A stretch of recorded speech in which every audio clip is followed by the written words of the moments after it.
So itong combination na to, it will give you a lovely, lovely extra white glow that will... Sino may makakita sa'yo na, wow, ang puti, ang ganda. Wow, ang puti, ang ganda. Kasi si Kimmy mga kachika, hindi lang naman siya beauty outside eh. Mas beauty siya inside. Magandang araw mga kachika! Rigel po ulit ang inyong Chika Patrol. Bago tayo magsimula mga kachika, inaanyayahan ko muna kayong mag-subscribe dito sa ating munting channel para palagi kayong updated sa mga latest at nagtitrending na mga showbiz balita. Marahil ay marami sa inyo ang nagtatanong kung paano nga ba nami-maintain ni Chinita Princess Kim Chiu ang kanyang kagandahan. Maski nga ako mga kachike, natatanong ko sa sarili ko, ano nga kaya yung sikreto ni Kim?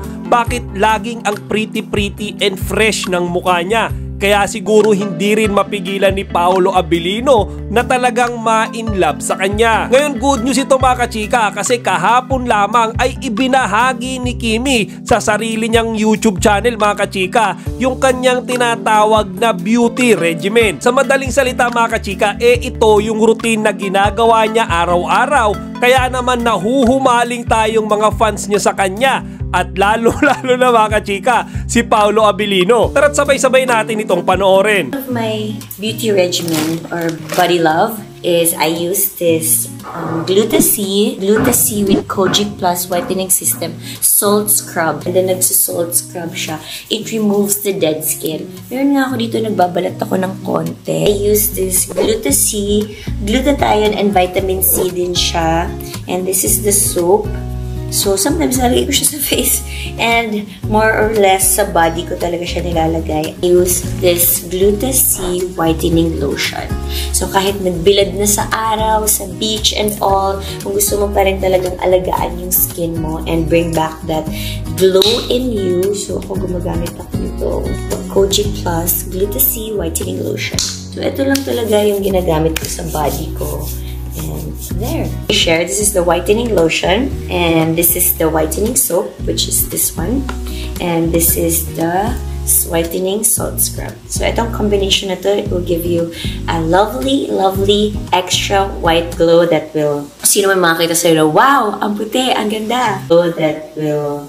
Sino may makakita sa'yo na, wow, ang puti, ang ganda. Bye! Time to do my makeup.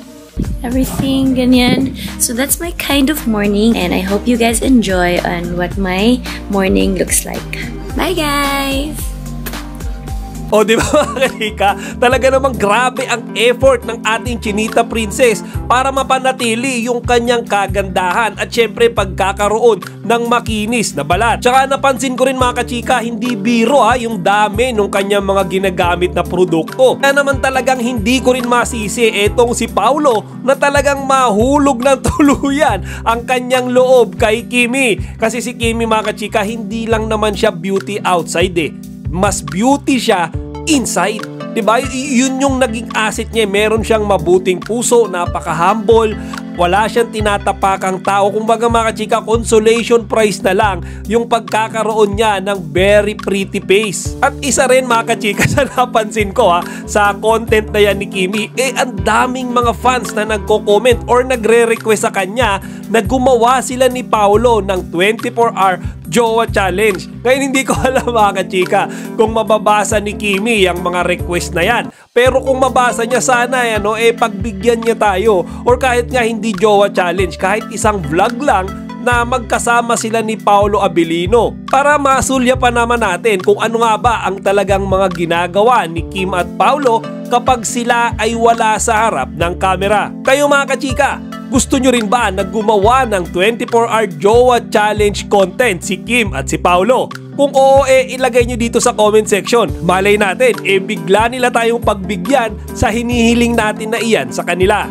Chika Patrol signing out! Chika, huwag niyong kalimutan mag-like, comment, and subscribe. Para sa iba pang mga celebrity news, i-click lamang ang mga videos na ito.